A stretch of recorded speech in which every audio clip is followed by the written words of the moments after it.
Greetings and salutations. During this video, we will be looking at the scientific revolution and the Enlightenment.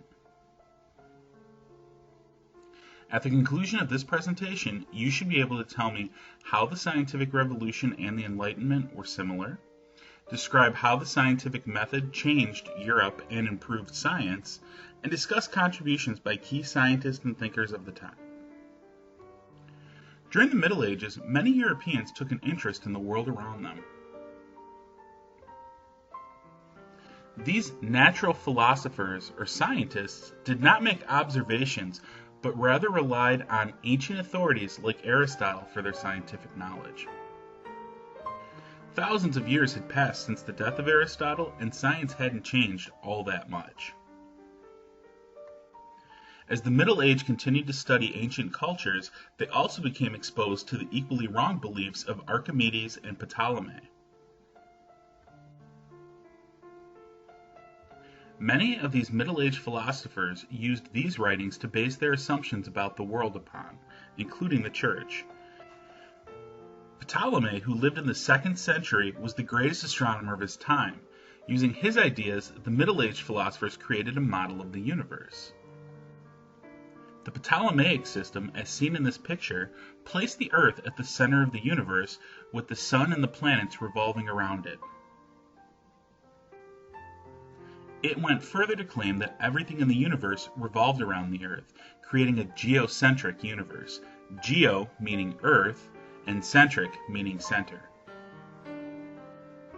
The Ptolemaic system also placed God in heaven just beyond Saturn, the furthest known planet, and said that the stars were all fixed on one rotational orbit. This all meshed nicely with the story that the Church was trying to tell people, so they supported it and did not like when people questioned this belief. However, people did start to question it. Some people questioned basing scientific beliefs on thousand-year-old documents, and in 1543, Copernicus published a book that declared his heliocentric model of the universe, that said everything revolves around the sun, helio meaning sun, and centric meaning center again. This picture shows the planets revolving around the sun and the Copernican model of the universe.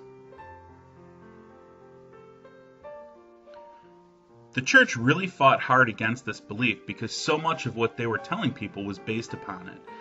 And they even continued to fight against this belief after another scientist, Johannes Kepler, proved scientifically, using the scientific method, that Copernicus had been correct. Other scientists also started making names for themselves by challenging the long-held scientific views of the Middle Ages. In 1610, Galileo published a book including his findings, which also confirmed what Copernicus had been saying.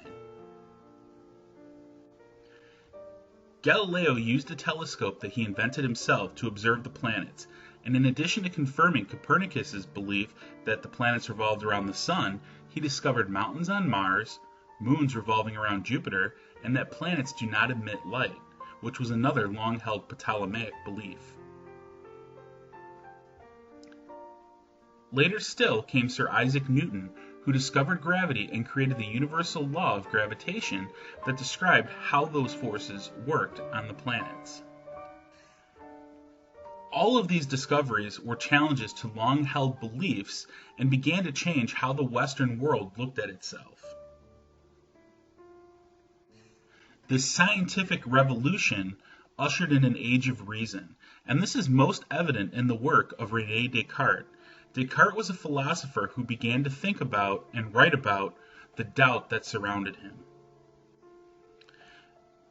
Descartes believed that reason could be used to solve all problems, and he began by establishing what he could prove, that he existed. This is where the statement, "I think, therefore I am," comes from. And he moved on to postulate that while the physical world could be doubted, the mind could not.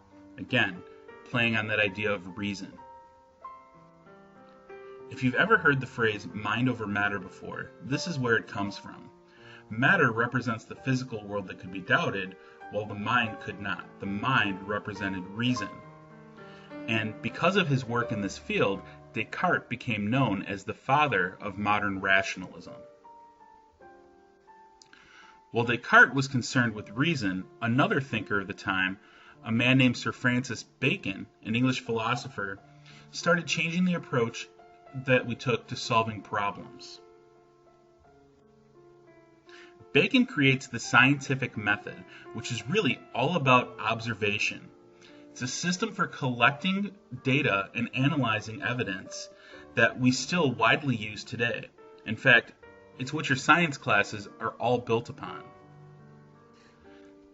The scientific method created a system where scientists and other thinkers could use inductive reasoning to organize experiments and observations rather than rely on ancient authorities.